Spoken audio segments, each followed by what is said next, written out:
standarnya sudah jelas, ternyata berbeda-beda. Sehingga kalau hanya satu pribadi kok ada dua pendapat, dan itu ayatnya, itu sangat bermasalah, Mas Rudi. Makanya saya minta rujukan sampean. Mana penulisan Tawarikh dan mana penulisan Samuel. Menurut siapa dan bagaimana sejarahnya. Seharusnya Anda menampakkan referensinya, bukan hanya berbicara. Begitu, Mas. Tafadhol. Monggo. Oke, terima kasih. Ya, saya sudah merujuk kepada Bible. Saya tidak mau merujuk kepada Profesor Doktor Hantu Belau. Kenapa saya tidak mau merujuk kepada Profesor Doktor Hantu Belau? Karena Bible kami sudah mampu menjelaskan isinya sendiri. Bahwa penulis Tawarikh bukan Samuel. Itu saja. Paham ya? Nah, kalau Anda katakan bahwa di kitab suci Anda, perintah penulisan tidak ada. Kok berani-beraninya orang menuliskan? Perintah pembakaran pun tidak ada. Kok berani-beraninya orang membakar? Ya. Yang kemudian, apakah orang itu dalam menulis dibimbing oleh Roh Kudus, Jibril, atau tidak? Karena setelah Nabi wafat, barulah itu dibukukan. Bukan zaman Nabi masih hidup, jadi Al-Quran seperti Al-Quran yang kita baca sekarang. Dan apakah kalian yakin bahwa seluruh yang di dalam isi hati Nabi Muhammad sudah dituangkan ke dalam Al-Quran? Mana ayatnya yang mengatakan bahwa seluruh yang ada di dalam isi hati Nabi Muhammad sudah dituangkan dalam Al-Quran? Kemudian, siapa bilang di dalam Al-Quran sendiri tidak terdapat ayat-ayat yang kalau menurut kita baca dari bahasa Indonesianya bertentangan? Tapi saya tidak mau membahas itu. Karena itu ditulis oleh dalam satu kitab, dan kitab itu sendiri terdapat kalimat A mengatakan demikian, kalimat B mengatakan demikian. Nah, kenapa tadi saya bertanya mengenai penafsir itu? Karena memang seluruh tafsir Al-Quran bahwa Allah SWT kalah sama penafsir. Bahkan Nabi pun kalah.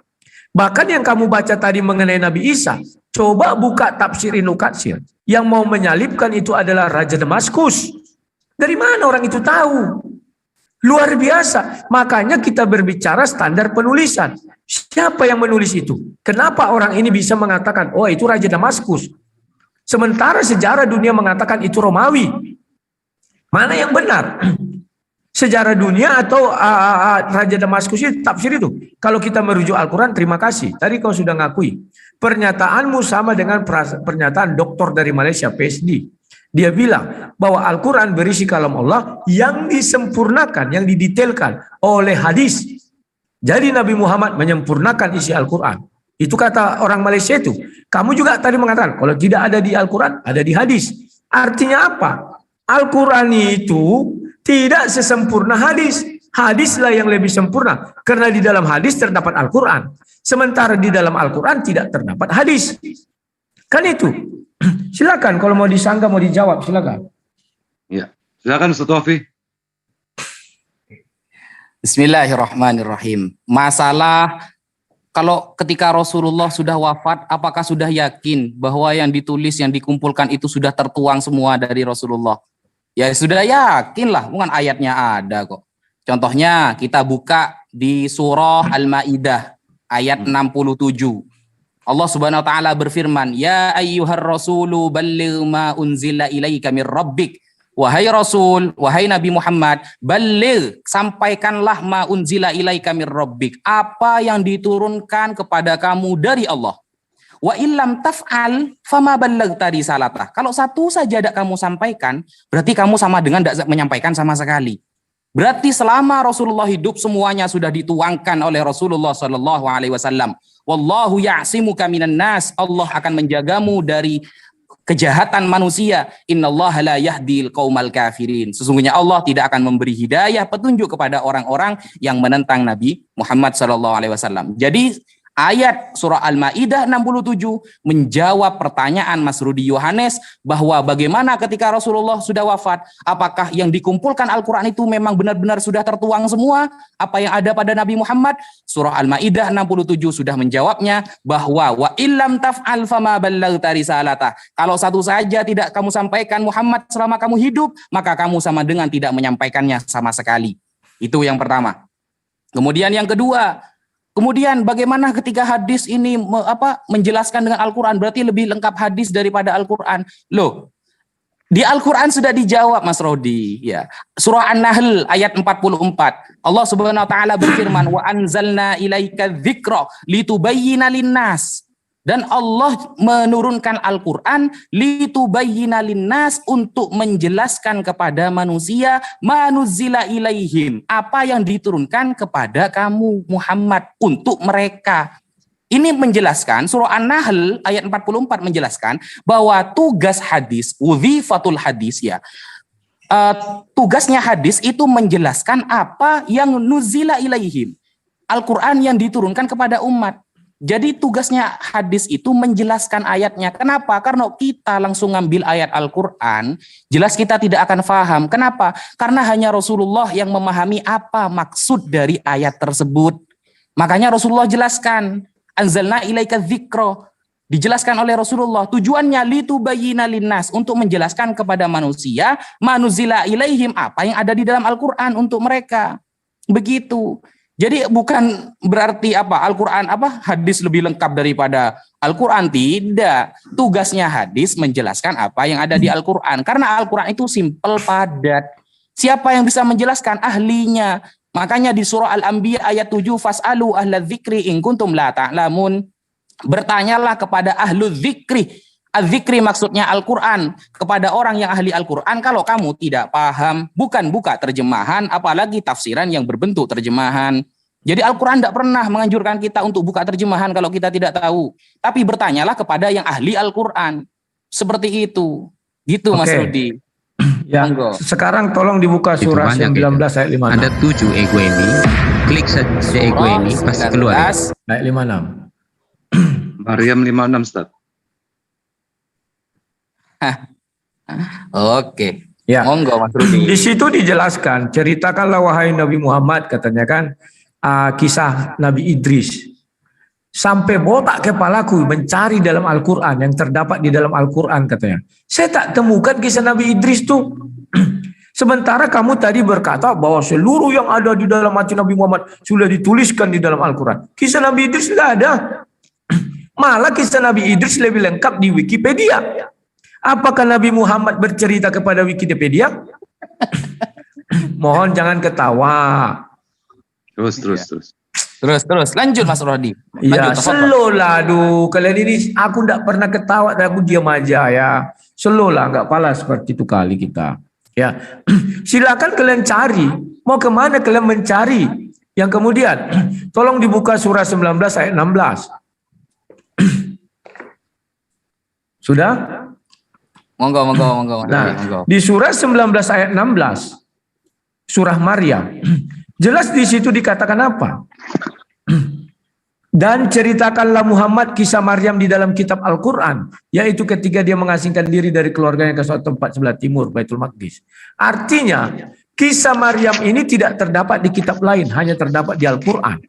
Artinya Maryam ini betul tidak hidup di zaman Nabi Isa atau di zaman abad 1. Tetapi tertulis semuanya mulai dari Al-Quran itu turun, yakni tahun 610. Itulah mulai ada kisah Maryam ini. Karena tidak ada dibilang di kitab Injil, nggak ada. Tapi hanya terdapat di kitab Al-Quran. Ini sangat-sangat penting. Kenapa saya katakan sangat-sangat penting? Artinya kisah Maryam ini, seperti yang kamu katakan tadi, cerita-cerita dari orang jauh Israelian. Saya nggak ngerti kenapa cerita-cerita Israelian masuk ke dalam kitab suci. Cerita-cerita tentang orang yang 7 orang yang tertidur itu 300 tahun masuk ke dalam kitab suci. Ya, saya nggak ngerti. Sesudah itu, kenapa penafsir itu bisa menafsir? Saya bilang ada gunanya agar kita melihat benar nggak Al-Quran ini sudah 100% dari hati Nabi Muhammad. Ternyata tidak. Kenapa? Kamu tadi menafsir surah 4157. Membuka surah 4157. Tidak satu ayat pun terdapat di Quran mengenai sejarahnya itu. Al-Quran hanya menjelaskan bahwa Nabi Isa tidak disalib, tidak yang diserupakan ketika malam, tetapi tafsir bisa menjelaskan datang orang ke Damaskus, baru diperintahkan, baru mereka dikepung di rumah, baru Nabi Isa meminta siapa ya, dari Hawarian, ada anak muda, baru ditangkap langsung disalib malam itu. Dari mana mereka tahu? Di hadis pun ku cari gak dapat aku. Luar biasa. Masa penafsir lebih paham daripada Allah SWT? Allah SWT tidak pernah berfirman tentang itu sedikit pun mengenai Damaskus dan lain-lain ya. Banyak lagi tafsir-tafsir. Contoh tadi yang ku kasih itu mengenai kambing itu. Kambing yang dikorbankan itu ya. Itu di sorga katanya. Dipelihara 40 tahun. Dari mana? Belum lagi kalau kita merujuk kepada hadis. Kamu bilang hadis itu apa yang dijelaskan. Itu sama saja kita mengatakan bahwa ada ucapan Allah yang belum dituangkan oleh Nabi Muhammad terdapatlah di hadis. Contoh, ketika Isra Mi'raj itu kan tidak ada ucapan mengenai apa namanya itu tawar menawar solat itu di dalam Al-Qur'an. Banyak lagi mengenai firman Allah yang ada di dalam hadis, tidak ada di dalam Al-Qur'an. Artinya apa? Hadis lebih sempurna daripada Al-Quran. Itu seperti yang dikatakan oleh Bapak Doktor dari Malaysia itu. Waktu itu saya di SDM.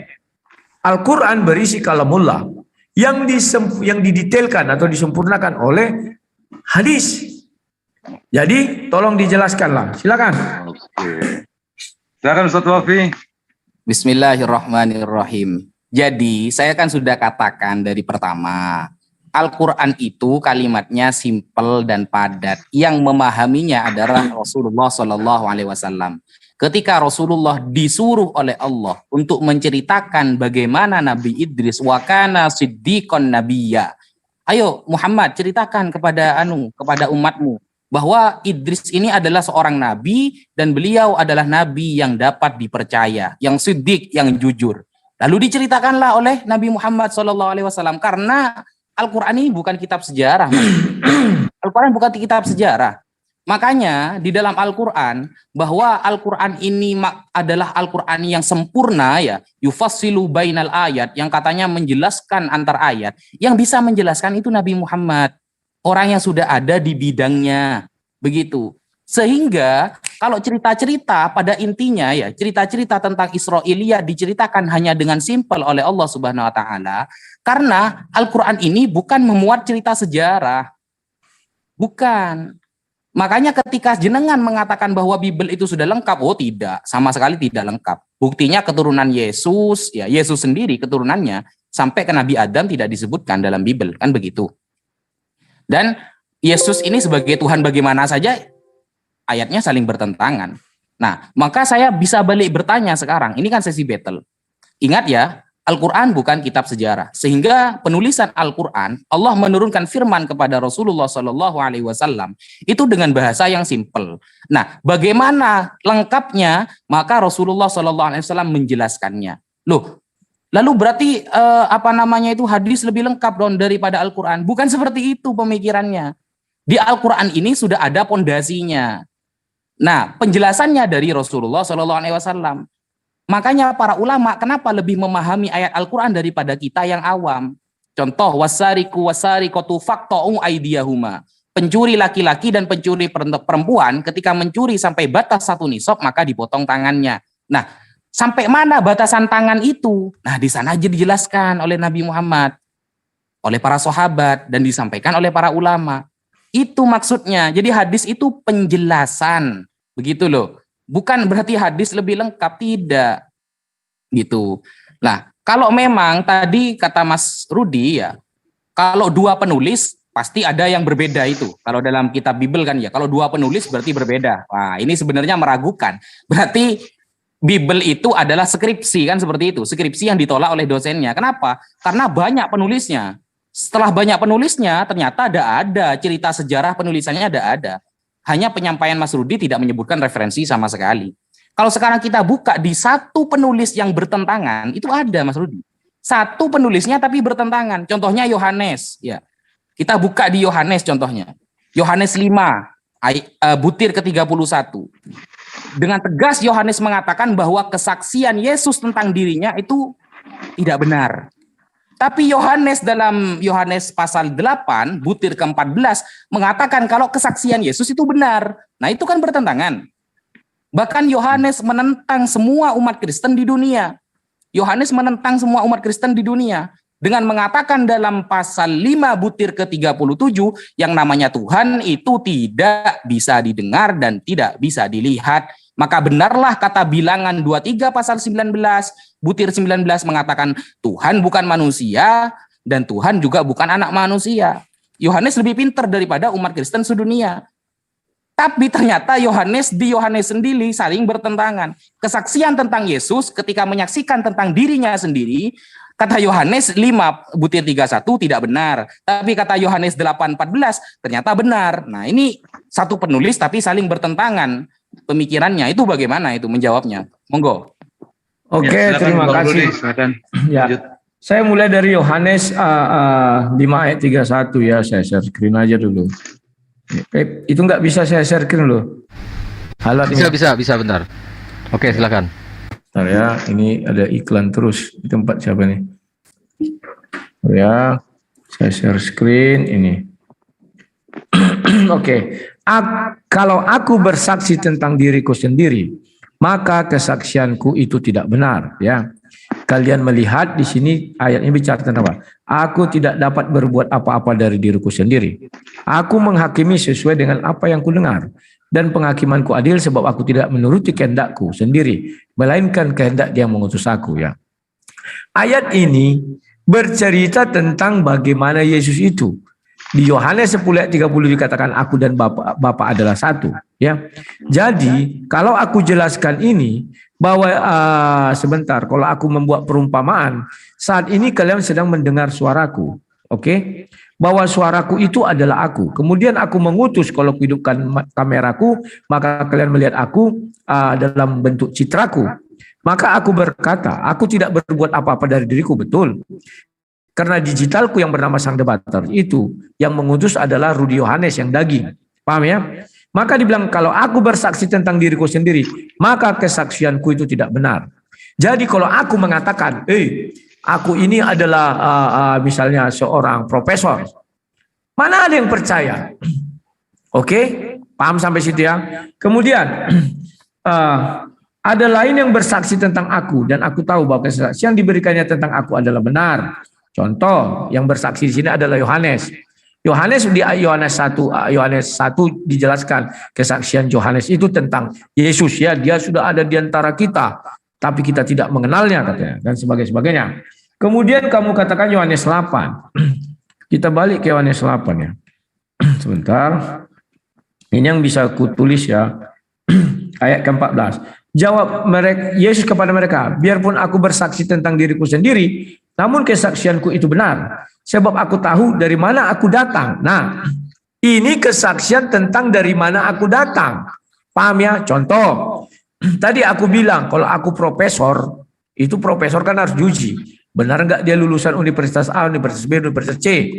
Tetapi kalau aku bilang, aku bersaksi bahwa aku datang dari Duri, tempat aku ya. Artinya, aku tidak butuh dua orang bersaksi tentang kedatanganku bahwa aku berasal dari Batak lah misalnya. Kenapa? Karena logatku aja orang sudah tahu. Oh iya ini dari Batak ini, misalnya gitu ya. Dan kemana aku pergi? Nah, kemana aku pergi hanya aku yang tahu. Karena aku yang menentukan jalanku kemana. Pahami konteksnya yang pertama tentang penghakiman yang tadi itu ya. Sekarang tentang dari mana dan kemana aku datang dan kemana aku pergi. Jadi tidak ada yang bertentangan konteksnya aja. Kemudian Yohanes 5 ayat 37. Sebentar. 5 ayat 37. Bapa yang mengutus aku, Dia yang bersaksi tentang aku. Kamu tidak pernah mendengar suaranya, rupanya pun tidak pernah kamu lihat. Betul. Saat itu Yesus sedang berbicara di hadapan orang banyak. Saat itu Yesus sedang berbicara di hadapan orang pada tahun abad ke-1. Bedakan dengan kalau Adam yang berbicara. Adam melihat Bapa di sorga kok. Kenapa dia melihat? Orang di Taman Eden dia dipakaikan pakaian sama Bapa di sorga sebelum diusir. Jadi kalimat ini tidak bisa dipukul rata. Seluruh manusia tidak ada melihat Tuhan. Oh tidak begitu. Ya. Nah, mendengar suaranya pun tidak pernah kamu lihat. Kan kamu katanya. Kalimat kamu di sini merujuk kepada orang-orang yang ada di situ. Tetapi si Musa pernah mendengar suara Tuhan. Abraham pun pernah mendengar suara Tuhan. Elia pun pernah mendengar suara Tuhan. Bahkan orang-orang ketika Yesus dibaptis pun pernah mendengar suara Tuhan. Tetapi saat Yesus berada di tengah-tengah orang ini tidak pernah mendengar suara Tuhan. Kemudian kita masuk ke Bilangan 23. Sebentar. Bilangan 23 ayat 19. 23 ayatnya yang ke-19. Nah ini, Allah bukanlah manusia sehingga ia berdusta. Betul, Allah itu tidak seperti manusia sehingga dia berdusta. Allah tidak pernah berdusta, itu maksudnya. Dia bukan anak manusia yang bisa berdusta. Kalian memonggal ayatnya menjadi Allah bukan manusia. Wah, berarti Yesus itu bukan Tuhan sehingga dia berdusta, bukan anak manusia. Bukan begitu kalimat ini. Allah bukan manusia sehingga dia berdusta, bahwa Tuhan tidak pernah berdusta. Bukan anak manusia dia. Jadi yang berdusta itu hanyalah anak manusia. Semoga kalian paham, oke? Nah, sekarang kamu tadi menjelaskan stop. Kok nggak bisa? Oh ya, stop. Sekarang saya buka dulu. Ini kisah, kamu bilang Al-Quran bukan kisah sejarah. Siapa bilang? Di dalam Al-Quran ada itu sejarah. Sejarah Musa, sejarah Nuh, hanya tidak lengkap. Jangan kalian tiadakan, sejarah-sejarah ada di situ kok. Kemudian, kamu mengatakan surah 19 ayat 56. Nabi Muhammad menceritakan, wah, kisah Nabi Idris. Sudah jelas ayat itu mengatakan, ceritakanlah kisah Nabi Idris yang terdapat di dalam Al-Quran. Dari mana Nabi Muhammad mendapatnya? Di Al-Quran aja tidak ada. Paham nggak kamu bilang itu diucapkan dengan bahasa yang gampang dimengerti. Kalau memang gampang dimengerti, bagaimana kau bisa mengertikan ini?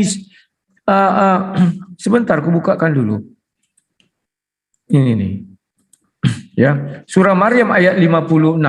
Dan ceritakanlah Muhammad kisah Idris dalam kitab Al-Quran. Sementara kau bilang Nabi Muhammad menceritakan bahwa Nabi Idris itu adalah penjahit pertama, penulis pertama yang menunggangi kuda, misalnya begitu kan, seperti Wikipedia dan cerita-cerita video-video Islam. Dari mana cerita itu? Di Al-Quran tidak ada dia menunggang kuda, di Al-Quran tidak ada dia menulis, di Al-Quran tidak ada dia menjahit. Ini bahasa Indonesia sederhana loh. Kau bilang gampang dimengerti. Oke, sekarang aku masukkan lagi Maryam 16 itu. 16. Sudah jelas ini juga dikatakan. Ceritakanlah Muhammad kisah Maryam yang di dalam kitab Al-Quran. Maryam tidak pernah hidup di kitab Injil. Maryam hidup di kitab Al-Quran. Tertulis di Al-Quran. Artinya apa? Bahwa betul Nabi Isa berada di tahun 610, keberadaannya sampai 633. Kalau ibunya saja terdapat di Al-Quran, tidak mungkin anaknya terdapat di Injil. Kan di situ letaknya. Bagaimana kamu mau mengatakan, oh enggak, dia itu masuknya di Al-Quran begini, begini. Makanya aku bilang, banyak yang di dalam isi Nabi Muhammad yang belum tertuang di dalam Al-Quran ini. Kenapa? Karena saya percaya bahwa kisah Maryam ini selengkapnya ada di dalam Al-Quran yang sesungguhnya Al-Quran. Itulah yang disanubari Nabi Muhammad. Dan kisah Nabi Idris yang sesungguhnya juga ada di dalam Al-Quran yang di dalam hati sanubari Nabi Muhammad. Bukan di Al-Quran yang kamu pegang sekarang. Gak lengkap. Belum semua itu yang di dalam hati Nabi bisa sudah dituangkan di dalam Al-Quran yang kamu pegang sekarang berupa buku. Tidak semua. Jangan dipaksakan. Ya. Kemudian, kamu tadi mengatakan bahwa Al-Quran itu kalau tidak ada di Al-Quran misalnya kan orang sulit mengerti, maka dijelaskan di hadis. Hadis datangnya belakangan. Mungkin ratusan tahun kemudian. Kenapa hadis datangnya tidak berbarengan dengan Al-Quran? Orang ditulisnya Al-Quran juga berapa ratus tahun setelah Nabi wafat misalnya. Ya berbarengan aja hadis. Dan hebatnya hadis ini, kalau kita lihat di dalam berbagai hadis, memang hadis lebih lengkap ayat Al-Quran, firman Tuhannya. Apa yang tidak terdapat di dalam Al-Quran, firman Tuhan, ada di hadis. Itu nggak bisa kalian sangkal. Artinya yang di dalam Al-Quran belum lengkap. Kecuali kalian keluarkan semua firman Tuhan yang di dalam hadis, pindahkan ke Al-Quran itu baru itu lengkap. Terima kasih, silakan. Ya, silakan Ustaz Wafi. Oke, Tinggal 49. Bismillahirrahmanirrahim. Lanjut. Bisa saya screen ya? tentang surah Maryam, bahwa Rasulullah Shallallahu Alaihi Wasallam disuruh menceritakan tentang Maryam. Nah, kan ini ayatnya. Wadhkur fil kitabi Maryam idzin tabadat min ahliha makanan syarqiyya. Ceritakanlah wahai Muhammad tentang kisah Maryam dan keluarganya ya, ketika mereka berpindah tempat, ketika itu berada di Baitul Maqdis ya, di Baitul Muqaddas. Nah, cerita itu diperintahkan oleh Allah Subhanahu wa taala agar Nabi Muhammad menceritakannya kepada umatnya. Ceritanya di mana? Nah, ceritanya contohnya di dalam surah Ali Imran. Ini surah Ali Imran. Saya kasih tanda. Nah, fi Ali Imran, di dalam surah Ali Imran contohnya itu suruh ceritakan oleh Nabi Muhammad, wa annaha nadzaratha muharrarah ay takhdimu masjidah Baitul Maqdis, saat menjadi khaddamnya Masjid Baitul Maqdis, wa kanu yataqarrabuna bidzalik, dan saat itu mereka mendekat ya, atau mendekatkan diri kepada Allah di Baitul Maqdis. Ayatnya surah Al Imran ayat 37, fataqabbalaha rabbuha biqabulin hasan wa ambatha nabatan sudah habis hasana. waktunya. Seperti itu. Oh, sudah habis ya? Sudah. Iya. Sudah 30 menit. Oke, terima kasih. Atau mau ditambah lagi? Enggak usah lah. Oke, Sudah kalau malam. gitu, Aku nanti silakan. jam 2 pagi saya- harus berangkat keluar kota. Mas Rudi, saya Ya. sudah masih punya pertanyaan tentang kodek-kodek ini loh, tentang penulisannya ini loh. Ya, begini aja Mau ku diteruskan? jawab. Begini aja ku jawab biar Bapak puas bahwa saya hanya mengimani yang sudah di kanon 325. Kalau Oke, itu pertanyaan saya. Ya. Berarti LAI sudah di kanon ya? Sudah pasti di kanon ya? Ya, kami mempercaya yang sudah di kanon 325 itu aja. Oke, Berarti gitu LAI aja dulu sudah Pak ya. benar semua ya? Nah, Ini besok- tunggu. Satu pertanyaan. Kalau Ya. berarti LAI sudah benar semua itu ya? Sudah ada yang salah ya? Kalau dikatakan LAI sudah benar semua atau ada yang salah, kalau dibilang tentang terjemahan itu kan kita dalam bahasa Indonesia. Tergantung bahasa Indonesianya lagi nanti. Kalau ada perkembangannya lagi, itu berubah lagi terjemahannya. Oke, kita bahas original teks sekarang ya. Gimana Yunaninya? Kita bicara Tambah besok 10 menit aja saja. lagi. Sedikit Halo, kok, Mas. cuma satu kok. Karena 5 aku jam menit 2 aja, Bang. harus keluar kota. Jam 2 harus keluar 5 kota. menit aja, saya kasih Ya, waktu. silakan 5 menit ya. Ya. Ya. Saya tanya sekarang, LAI itu merujuk kepada kodek yang dikanonisasi yang mana? Coba. Ya, kamu tanya aja ke LAI. Astagfirullah. Loh, kan saya bukan orang LAI, gimana sih? Kan logikanya Katanya masuk ya. LAI katanya sudah benar semua, sudah dikanonisasi. Saya nanya, rujukan LAI itu di kodek yang mana? Yang persis seperti LAI itu, sehingga itu yang dibenarkan dan kodek yang lain yang tidak dibenarkan, begitu. Ya, makanya aku bilang kalau kau nanya lai, aku bukan orang lai. Kalau ku jawab aku ngarang-ngarang. Kalau aku ngarang-ngarang artinya aku berbohong. Lebih bagus ku katakan kau tanya saja sama orang lain. Tetapi kalau kau tanya isi Al-Quran, isi Bible yang ku pegang sekarang, ku jawab dari ujung ke ujung. Paham dah?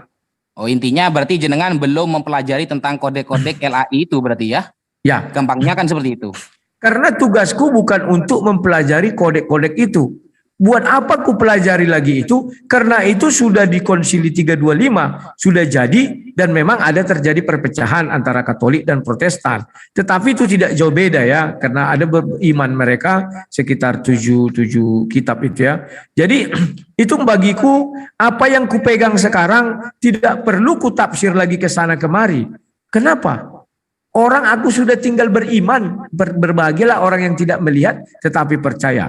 Karena iman Kristen itu tidak terletak di dalam tulisan aslinya, tetapi terletak di dalam perilaku kehidupan sehari-hari di dalam Yesus Kristus.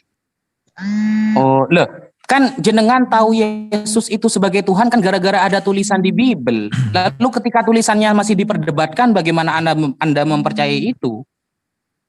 Oke, saya memang mengetahui Yesus sebagai Tuhan karena ada tulisan di Bible. Tetapi perlu diingat, bukan dari perjanjian baru. Tetapi justru dari perjanjian lama. Kenapa saya katakan Mana?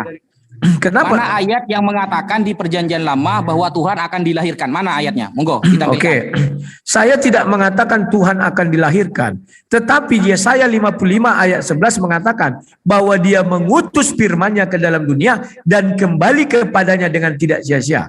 Artinya Yesus diutus ke dalam dunia dan kembali kepada Bapa di sorga juga dengan tidak sia-sia. Bukan masalah melahirkan, dilahirkan. Kita cek ya, ayat itu benar apa tidak di perjanjian lama. Gimana kalau kita bahas kodeknya? Gimana? Ya, kamu mau bahas kodek, silakan saya bilang. Tetapi saya sudah berpegang teguh terhadap kitab yang saya pegang sekarang. Paham tidak maksudnya? Kan gini Mas, jenengan percaya bahwa Yesus itu ada nubuatannya di di PL. Nah, bagaimana Anda bisa percaya bahwa ayat itu beneran ada?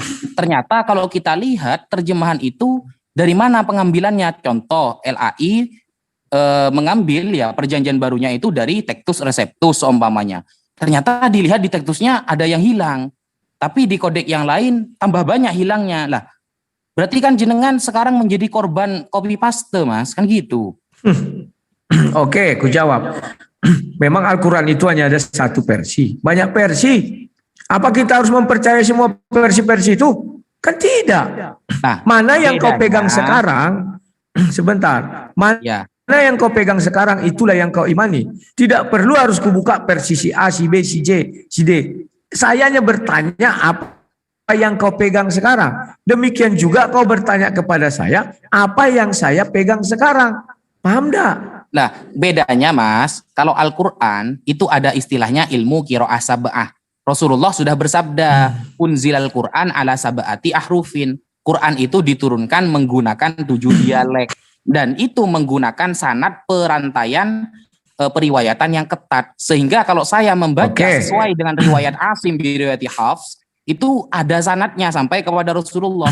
Orang-orang yang membaca dengan riwayat Nafi contohnya ya, atau Ibnu Katsir, atau Ibnu Umar, atau Hamzah, itu juga memiliki sanad kepada sahabat Abdullah bin Mas'ud, sahabat Abdullah bin Mas'ud kepada Rasulullah. Sedangkan Oke. Bible Mas, sedangkan Bible ya, kalau dilihat dari kodeknya tidak ketemu, maka dari mana munculnya ayat itu? Kan begitu Mas. Oke, sekarang kau mengatakan itu di dalam ajaran Islam. Allah berkata apa? Al-Quran diturunkan dalam satu bahasa Arab yang bisa dimengerti. Sekarang kau bilang ada 7. Jadi mana yang benar, hadis atau Al-Quran? Maka kalau saya buka nanti sama kamu, hadis itu sering melawan isi Al-Quran. Biar kamu tahu. Kita bahas ayatnya saja dulu, tidak usah lari ke hadis. Kita Al-Quran, VS Bible dulu, penulisannya dulu. Jangan lari ke hadis tadi. Kan sudah, kamu tadi sudah Lari ke mengakui tidak ada perintah untuk menuliskan Al-Quran. Itu aja kalian sudah kalah harusnya. Kenapa sekarang ada Al-Quran? tema Kan kita dari situ. itu penulisan kitab suci, maka Anda harus fokus ke ayatnya, bukan lari ke tafsir ke hadis. Makanya dari tadi saya membahas ayat di Bible. Kalau ayat ini Perintah benar-benar menulis ada, aja nggak ada. Terus apa yang kau jelaskan sama aku omong kosong? kan ayatnya Oke, itu habis. sudah berbentuk terjemahan. Waktunya habis. Mas. Ya, oke. Oke. Mantap ini. Silakan Lain untuk, waktu kita lanjut ya Mas. Closing Iya. statement dari Ustadz Wafi, silakan Ustadz. Saya belakangan saja. Saya mau Oh, minum belakangan dulu. awal. Oke. Berapa Kalau menit? gitu, Bang Rudi, 2 menit silakan aja, 2 untuk- menit aja. Iya, Aku iya, duluan. silakan. Ya, ya. 2 menit ya. Terima kasih kepada Zoom meeting ini. Saya nggak tahu punya siapa ini, tetapi saya mengucapkan terima kasih karena mengundang saya. Tapi dibilang tadi namanya MMCI. Ya. Kemudian terima kasih kepada moderator Sigema. Terima kasih kepada semua yang tadi berdiskusi sama saya. Namanya si Dedi. Aslandi. Dedi apa namanya tadi itu ya? Dedi Aslandi. Hah? Dedi Aslandi. Ya mungkin itu ya. Saya lihat dia begitu sopan. Itulah cerminan Islam yang sesungguhnya Islam. Jadi jangan sampai nanti keluar ucapan Mahatma Gandhi kepada orang Kristen. Saya suka Kristusmu, tetapi saya tidak suka Kristenmu. Jangan sampai ada ucapan orang seperti itu. Saya suka misalnya Islammu, tapi saya tidak suka kau. Katanya misalnya gitu ya. Jadi kawan-kawan, tolonglah kalian perhatikan kita untuk mengedukasi orang. Ya, kita tidak mencari kalah menang di sini, tetapi bagaimana kita mengedukasi orang. Ya, terima kasih kepada Ustadz Wafi. Saya baru kali ini bertemu dengan Anda dan ya saya senang dan mungkin di lain waktu bisa kita jadwalkan karena saya mau berangkat jam 2 subuh, mau keluar kota ya, mau ya nada usah saya kasih tahu kemana. Ya, kemudian Siap. ya. Dan kemudian terima kasih juga kepada semua penonton di channel manapun. Terima kasih kepada pemilik Basin atau apa yang kuambil ini ya? Basin Media. Basin, ya. Terima kasih yang sudah mengizinkan. Pokoknya terima kasih semua deh. Kita jumpa lagi. Saya siap sedia saat untuk berdiskusi dengan kalian. Dengan catatan kita bisa menguasai diri dan kita berbicara bergantian ya. Saya suka. Terima kasih semuanya. Selamat malam. Selamat malam. Selamat malam. Terima kasih. Oke, Selamat untuk malam. ini penutupan Ustadz Wafi ini. Bang Rudi, Ustadz sebelum Wafi saya tunggu ini. Tunggu sebentar, penutupan Ustadz Wafi saya menunggu soalnya dari tadi. Oke. Masya Allah ini. Tafadhal Ustadz. Ya, Bang Rudi jangan keluar dulu ya. Ya. Bismillahirrahmanirrahim. Alhamdulillah kita sudah berdiskusi dengan Mas Rudi Yohanes. Terima kasih juga atas perhatiannya dan atas penjelasan yang dijelaskan jenengan termasuk orang Kristen yang sangat jujur menurut saya. Ya sangat jujur dalam berdiskusi ini. Jadi ketika tidak tahu ya sudah tidak tahu. Ketika sudah tidak belajar ya sudah tidak belajar. Daripada menjawab tapi salah nantinya. Makanya saya tekankan apakah jenengan pernah belajar tentang kode-kode yang diambil dari LAI, ternyata beliau tidak perlu saya belajar itu, yang penting saya sudah mengimani yang ada, kan seperti itu. Alhamdulillah itu adalah jawaban yang sangat sempurna bagi kita sehingga kita tidak bisa mengejar lagi apa yang ingin Anda sampaikan. Dan ini adalah perbedaan kita bahwa Al-Quran itu diturunkan oleh Allah dengan secara yang ketat. Makanya ketika ada para sahabat yang menyampaikan ajaran kepada Islam, menyampaikan ajaran, maka para sahabat lain akan mengatakan samulana rijalakum. Buktikan siapa saja yang pernah mengatakan itu kepada kamu. Kalau tidak ada buktinya, tidak ada saksinya, tidak kemudian kredibilitas orangnya tidak dipercaya, maka saat itu dia tidak diterima pengajarannya. Sehingga Al-Quran itu syaratnya harus mutawatir, harus ramai diketahui. Adapun bacaan-bacaan Al-Quran yang berbeda itu hanya dialek saja. Bukan berarti bahasa Arab ada bahasa Sunda, bahasa Madura, apalagi bahasa Jawa. Tidak. Karena Al-Quran itu disampaikan dengan bahasa Arab sesuai di dalam surah Yusuf ya. Anzalnal Qur'anan Arabiyyan la'allakum taqilun. Kami turunkan Al-Quran dengan bahasa Arab agar kalian faham, mengerti. Maksudnya kepada Nabi Muhammad dan Nabi Muhammad menyampaikan kepada umatnya. Dan penyampaian Al-Quran di setiap ayat, di setiap surat itu pasti ada penjelasan dari Rasulullah dan itu pasti disahkan oleh Allah Subhanahu wa taala. Sehingga apapun yang keluar dari Rasulullah, wa ma yantiqu 'anil hawa in huwa illa wahyu yuha. Apapun yang keluar dari lisan Rasulullah berarti itu sama saja dari Allah. Begitu. Makanya nanti ada istilahnya hadis qudsi.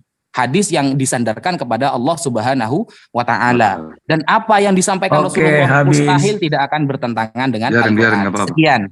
Dari saya kurang lebihnya saya mohon maaf. Wassalamualaikum warahmatullahi taala wabarakatuh. Waalaikumsalam warahmatullahi wabarakatuh. Subhanallah. Oke, jadi ada yang mau disampaikan? Ya. Izin, boleh bicara sedikit Pak Budi? Silakan. Ya, silakan. Ada yang mau disampaikan apa, Bang Andi? Ya, baik, terima kasih. Sedikit saya ingin sampaikan kepada Bang Rudi Yohanes. Saya mengucapkan ribuan terima kasih kepada Bang Rudi Yohanes yang sudah bersedia memenuhi undangan saya, gitu ya, untuk bisa hadir di Gym FMC ini. Saya berharap kedepannya Bang Rudi Yohanes bersedia gitu untuk hadir kembali di Gym FMC ini di waktu dan kesempatan berbeda dan tema yang berbeda. Terima kasih Bang Rudi. Siap. Oke, aku izin. Selamat malam semua. Saya mengucapkan sebagai moderator di MMCI, saya terima kasih untuk dua narasumber kita, yaitu Ustadz Wafi dan abang kita nih, sang debater dari kekristenan, Rudi Yohanes. Thank you banget, terima kasih. Siap. Semoga besok pagi dia bisa mencapai ke tempat yang dia tuju. Amin. Siap. Terima kasih ya. Sampai jumpa. Salam. Oke, sama-sama. Salam. Insyaallah. Masya Allah. Nah ini kan enak jadinya. Alhamdulillah subhanallah. Ustadz Wafi, aduh ini benar-benar Ustadz Wafi ini. Dari Sopiatul saya dengerin sampai detik ini saya dengerin. Masya Allah. Banyak ilmu yang udah saya lupa Ustadz. Allahumma sholli ala Muhammad. Rudi Yohanes ini jujur banget, tidak pernah belajar katanya. Iya betul Ustadz. Masya Allah. Insya Allah. Mungkin ada teman-teman yang lain ada mau ditanya sama Ustadz Wafi. Ya. Silakan. Silakan yang lain dimanfaatkan ya hal-hal seperti ini untuk membina persaudaraan di antara kita. Jadi bisa silakan saling ngobrol.